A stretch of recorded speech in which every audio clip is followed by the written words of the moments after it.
안녕하세요. 4월 7일 수요일 출애굽기 2장 1절에서 10절로 파라오의 궁에서 레위의 젖을 먹은 모세라고 하는 제목으로 큐티 나눔하겠습니다. 먼저 어제 본문과 오늘 본문을 살펴보면 성서는 모세가 출생하는 그 과정 속에서 여러 명의 여인들의 이야기를 집중적으로 보도하고 있습니다. 어제 본문은 히브리 산파들의 활약을 보았고요. 3개월 동안 숨겨서 키운 친모의 이야기, 또한 떠나보내는 갈대 상자를 지켜보는 누나, 그리고 젖을 먹이는 사람을 구할 때에 그것을 친모를 연결시켜주는 누나의 일종의 기지, 이러한 장면들을 집중적으로 보도해 주고 있습니다. 이 장면들을 통해서 성서는 무엇을 말하고 싶어 하는 것일까요? 물론 남성과 여성 누가 월등히 뛰어난 주제다 이걸 말하고 싶어 하는 것은 아니겠죠. 그러나 최소한 그때 당시에 약자로 치부되어졌던 그 여인들이 하나님 나라의 역사에 있어서 굉장히 중요한 역할을 하고 있다는 것에 분명히 주목은 하고 있는 것 같습니다.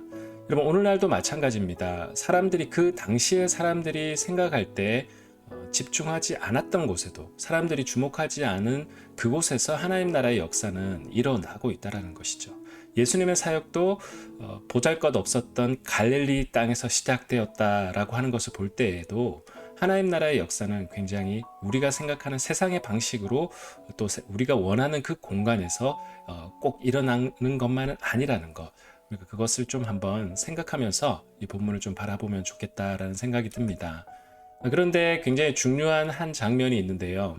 모세의 누나가 젖을 먹일 히브리 여인을 권했는데 결국 파라오의 딸은 그 권한 것을 받아들이고 친모를 연결해 줍니다.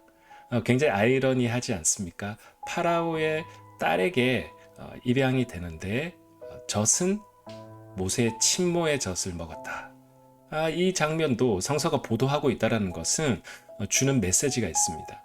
또한 그 서두에 보면 레위인, 그리고 레위인 남녀가 결혼해서 아이를 낳았다. 그러니까 모세가 바로 레위 족속에 속했다라고 컨펌을 해주고 있습니다.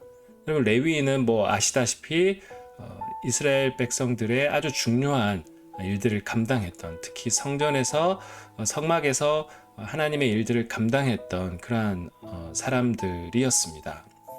그런 점에서 볼 때 입적은 바로의 딸로 되어 있었지만 실제로 그를 자라게 해주었던 영양분과 근원은 어머니의 젖이었다. 이것을 성서는 주목하기를 원하고 있는 것이죠.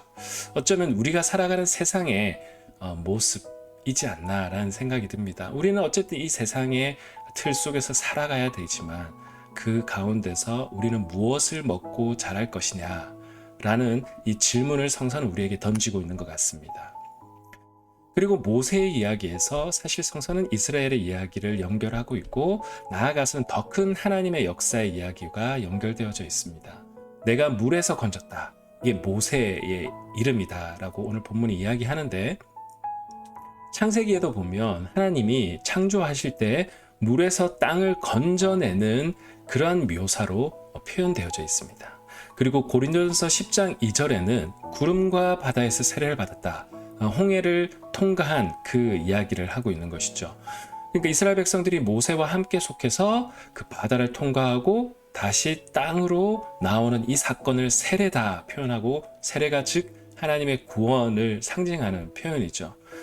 즉 물에서 건짐을 받는 것이 모세의 이야기뿐만 아니라 이스라엘 전체의 이야기이고, 결국 오늘날 예수 그리스도와 연합하는 세례받는 우리들의 이야기와도 연결되어져 있습니다.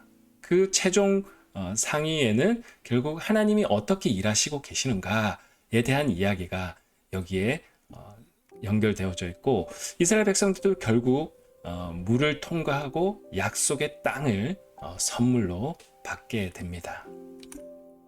오늘 두 가지를 좀 묵상했으면 좋겠는데, 이집트에서 자랐지만 친모의 젖을 먹고 자란 모세의 모습을 묵상했으면 좋겠습니다. 오늘 우리들의 상황과 신앙생활에 주는 메시지는 무엇인가 묵상해 보았으면 좋겠고, 두 번째는 성서의 이야기에서 오늘날 우리를 향하신 하나님의 일을 읽어내고 적용해 보았으면 좋겠습니다. 모세의 이야기에서 이스라엘의 이야기를, 이스라엘의 이야기에서 결국 나중에 예수 그리스도의 이야기와 연결되어지고 오늘 우리의 이야기와 연결되어지듯이 성서의 다양한 이야기들을 오늘 우리에게 주시는 메시지가 무엇일지를 좀 상상하고 묵상하고 성령의 인도하심을 구하면서 오늘 하루도 묵상하시고 또 살아가시는 저와 여러분 되시기를 주님의 이름으로 축복합니다.